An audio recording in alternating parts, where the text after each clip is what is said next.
Happy Homebrew Wednesday, everybody. Barrage Brewer here. Been busy brewing.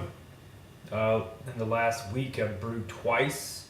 I brewed last Tuesday. I brewed my two Fuggly Smash for the Seven City Brew Club competition. I'm probably not going to make it to the competition just for the fact that the beer is still getting a lot of activity from the yeast I went to use. So it's still cooking. I don't want to mess with that. I want to get as much out of it as I can.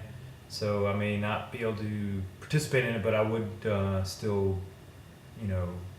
bottle it and then get some feedback on how it turns out.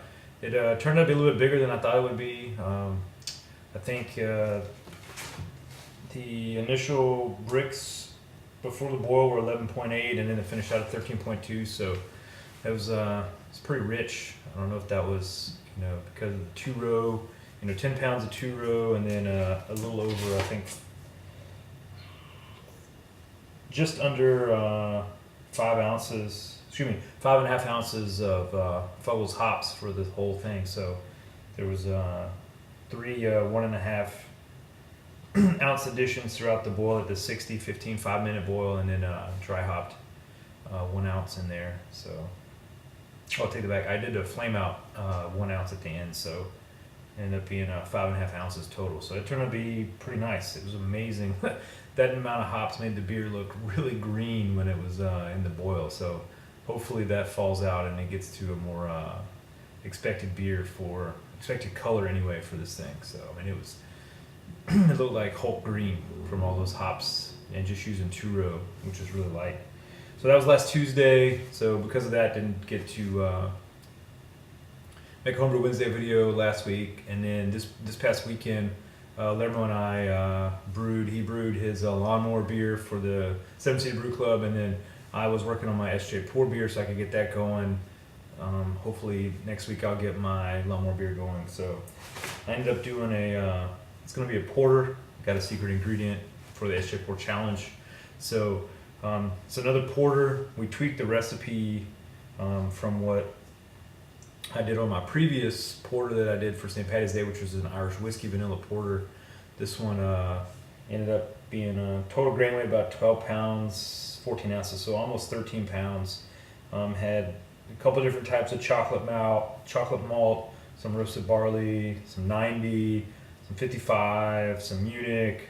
The base was, two row, and then I basically used nothing but cluster hops for my SJ Pour beer. So it came out really dark. I got some good footage from Brew Day with Lermo on that. I got some pictures from when we brewed on Tuesday. I didn't feel like getting the camera out. It was kind of cold. We were in the in the barrage. Had a bunch of brew dogs over there, so it was just kind of chaos. But ended up being a good brew day. So as I mentioned in my last video, coming up we got the lawnmower beer.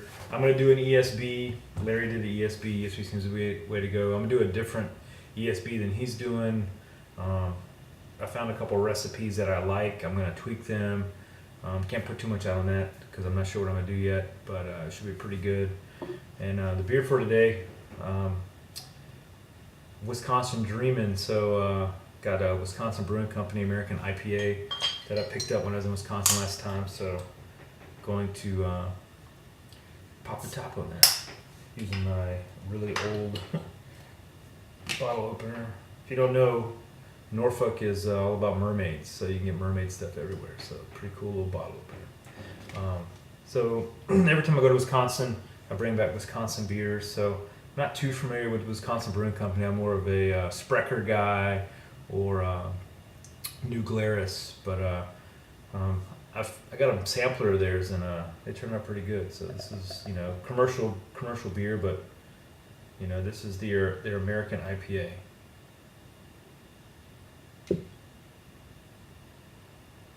Smells good.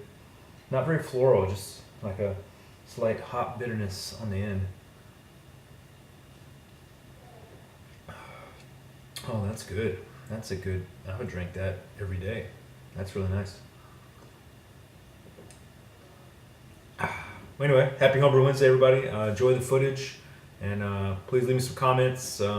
Any best practices with brewing or anything you guys got going. And we'll see you next time out here. As Undertale Brewing says, Homebrew up. So Lermo, I've got about 20 more minutes before we actually start Vorloffing and getting our mash going in, hanging out. It's a sunny day. Got a brew dog out here hanging out. Lermo's over here enjoying the sunshine. Enjoying it. So more to follow. So here is the Kwizatz Haderach Porter, my SJ Port Challenge beer. Already Vorloff, and so now we are getting our first runnings right now. This is dark. Not quite as dark as the last porter I made, but it's pretty dark. We tweaked the recipe a little bit, changed up a couple things to make it distinctly different from my Irish whiskey vanilla porter. So hopefully I got some magic here for the SJ Port Challenge. Lermo's over here, he's got his beer going. Got his super ESB. Yep, 10 pounds of grain. Looks like it don't have anything in there. Very light. It's going to end up pretty light. It'd be great for... So just started the boil, get things up to temp so we can start doing the hop addition. Both Lermo and I got our beers set up pretty good.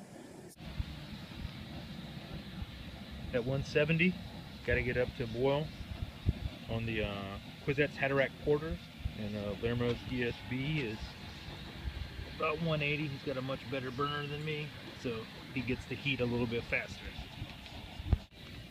Doing my first hop addition, 1 1/4 ounce cluster hops, 60-minute boil. Lermo with the assist.